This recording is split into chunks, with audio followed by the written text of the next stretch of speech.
성경의 숲을 걷다. 오늘은 여호수아 19장입니다. 어제 여호수아 18장부터 유다 지파와 요셉 지파를 제외한 나머지 7지파에 대한 땅 분배를 소개했습니다. 18장에서는 상세하게 베냐민 지파에 대해서 소개를 했고요. 오늘 여호수아 19장에서는 6지파에 대해서 비교적 간단하게 소개하고 있습니다. 첫째 1절에서 9절까지 시몬 지파에 대한 이야기입니다. 시몬 지파는 유대 지파 기업 안에서 남부 지역 18개의 성읍과 마을들을 할당받아 유일하게 독립적인 땅을 기업으로 받지 못한 지파였습니다. 물론 9절에서 이는 유다 자손의 분깃이 자기들에게 너무 많음으로라는 이유도 있지만 독립적인 영토를 차지하기에는 인구수가 워낙 적었기 때문입니다. 참고로 민수기 1장을 보면 제1차 인구조사에 시몬 지파의 인구수는 56만 300명이었습니다. 그러나 강해 생활을 마친 후 민수기 26장 제2차 인구조사에서 시몬 지파의 인구수는 22만 200명이었어요. 이렇게 인구수가 반 이상 줄어든 이유는 이스라엘이 시딤에 머물고 있을 때 모압 여인들과 음행을 저질렀던 바알보올의 사건 때문이었던 것으로 보여집니다. 그 사건의 주동자가 바로 시몬 지파의 시므리였고 그의 범죄로 많은 사람이 죽었기 때문이에요. 그러나 더 근본적인 원인은 바로 야곱의 예언의 성취였습니다. 창세기 34장에서 야곱의 아들이었던 시몬과 레이가 할례받고 고통받는 세겜 남자들을 모두 죽였는데요. 이 사건으로 야곱은 시몬과 레이에게 내가 그들을 야곱 중에서 나누며 이스라엘 중에서 흩으리로다 라고 예언한 바가 있었습니다. 그러나 레이 지파는 출애굽기 32장 금송아지 사건 때 하나님께 헌신한 계기로 하나님을 가까이에서 섬기는 사역을 맡게 됩니다.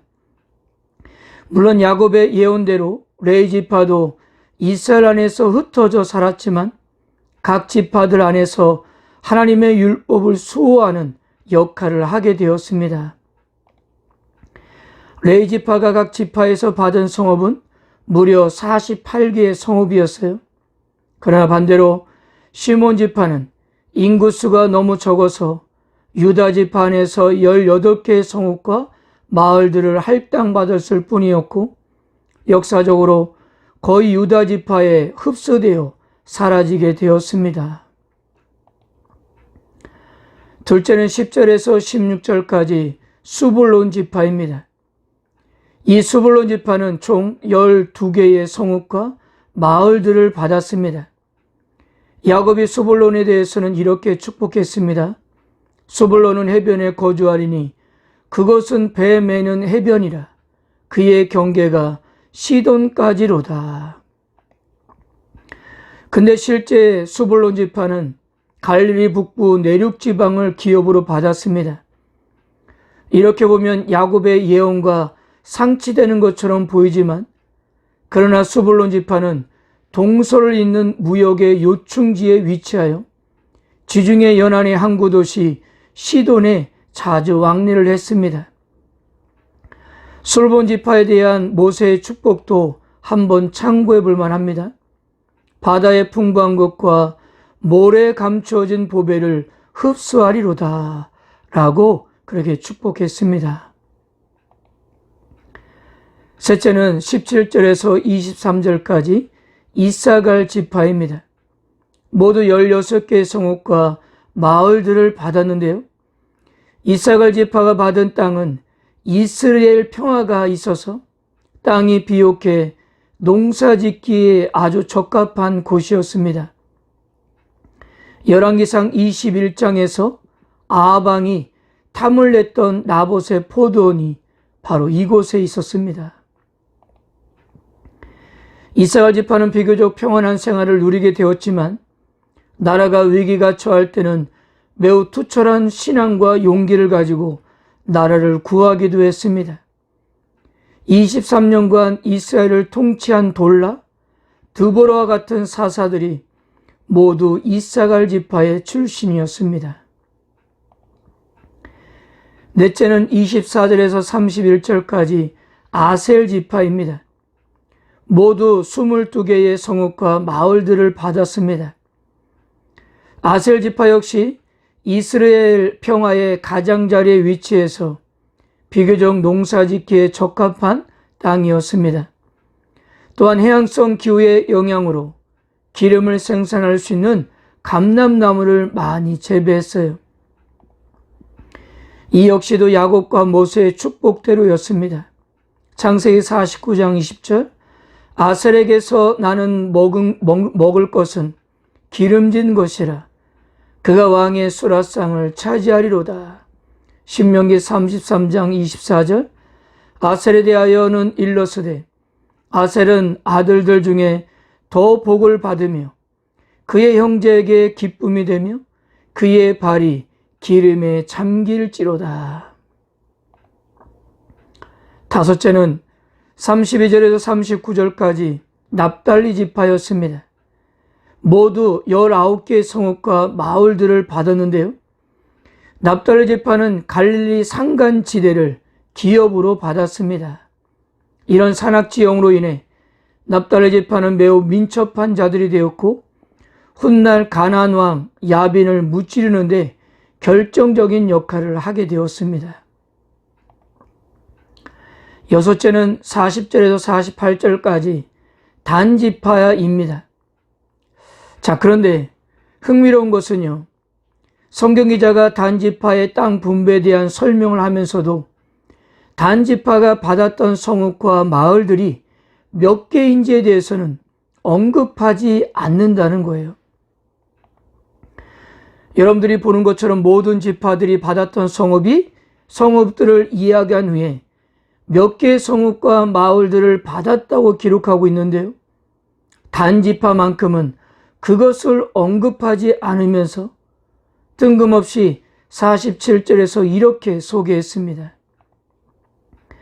그런데 단 자손의 경계는 더욱 확장되었으니 이는 단 자손이 올라가서 레셈과 싸워 그것을 점령하여 칼날로 치고 그것을 차지하여 거기 거주하였음이라. 그들의 조상 단의 이름을 따라 레셈을 단이라 하였더라. 이 말씀만 놓고 보면 단지파 사람들은 자신들에게 할당받았던 땅 외에도 더 많은 땅을 개척한 것으로 보이지만 사사기의 내용을 참고해 보면 그들은 제대로 할당된 땅을 차지하지 못하고 먼 북쪽으로 이주해 레셈을 차지했던 것입니다. 이 레셈은 사사기에 가면 라이스로 이렇게 소개되고 있습니다. 물론 이런 문제는 모든 지파가 안고 있었던 문제였어요. 자기들의 영토 안에서 가나안 사람을 쫓아내지 못했습니다. 그러나 단 지파의 경우는 가나안 사람을 쫓아내지 못했을 뿐 아니라 오히려 자신들이 쫓겨나는 그런 상황이었던 거예요. 여기에 대해서는 우리가 사사기에 가서 더 자세하게 배우게 될 것입니다. 이렇게 모든 지파들에게 기업의 땅을 나눈 후 이스라엘 백성들은 자신들이 받은 땅에서 눈의 아들 여호수아에게 기업의 땅을 주었습니다. 49절입니다. 이스라엘 자손이 그들의 경계를 따라서 기업의 땅 나누기를 마치고 자기들 중에서 눈의 아들 여호수아에게 기업을 주었으니 그래서 그곳은 디납세라였습니다. 대부분의 학자들은 이 디납세라가 에브라임 지파의 목록에 나타나지 않은 것을 보아 여호수아 개인의 소유주가 된 것으로 보고 있어요. 갈렙이 요구했던 헤브론도 유다 지파에 속해 있었고 도피성이면서 레인의 성읍이기도 했습니다. 그러나 딥낫세라만큼은 오로지 여호수아의 개인 소유지로 남다른 충성을 다한 그에게 대한 하나님의 특별한 은혜였던 것으로 보여집니다. 그리고 마지막 51절입니다. 제사장 엘라살과 눈의 아들 여호수아와 이스라엘 자손의 지파의 족장들이 실로에 있는 회막문 여호와 앞에서 제비 뽑아 나눈 기업이 이러하니라. 이에 땅 나누는 일을 마쳤더라. 오늘 말씀을 끝으로 이스라엘의 12지파의 가나안 땅 분배가 끝났습니다. 기업의 땅 분배를 보면 현실적으로 지파별 분배받은 기업의 땅이 차이가 있었던 것은 분명합니다. 어떤 지파는 좀 더 좋은 지역, 좀 더 넓은 땅을 기업으로 받았습니다. 그러나 이것은 그 지파의 인구가 다르고 주어진 환경이 다르고 맡겨진 사명이 다르기 때문입니다. 그로 인해서 발생한 차이일 뿐이에요. 하나님께서는 각 지파의 특성에 맞게 치밀하게 고려하셔서 모두가 충분히 먹고 살아가는데 문제가 없도록 넉넉하게 기업을 분배했던 것입니다. 모든 것이 여호와 하나님의 가장 선하신 뜻과 계획 가운데 가장 합당하게 이루어진 결과이기 때문에 어느 누구의 불평의 이유가 될 수가 없었습니다.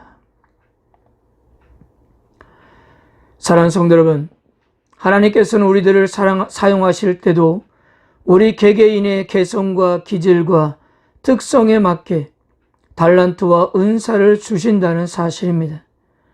그리고 우리에게 가장 합당하다고 여겨졌기 때문에 하나님께서는 이런 환경, 이런 현실, 이런 문제들을 허락해 주신 것입니다. 그러므로 우리가 기억해야 할 것은 하나님이 주신 것이 우리에게 가장 선하고 유익하다는 사실을 믿고 주어진 삶에서 최선을 다하며 사는 것입니다. 오늘 하루도 자비로운 하나님의 은혜와 사랑에 감사하면서 믿음에 합당한 삶의 모습으로 살아가는 하루가 되시기를 바랍니다. 아멘.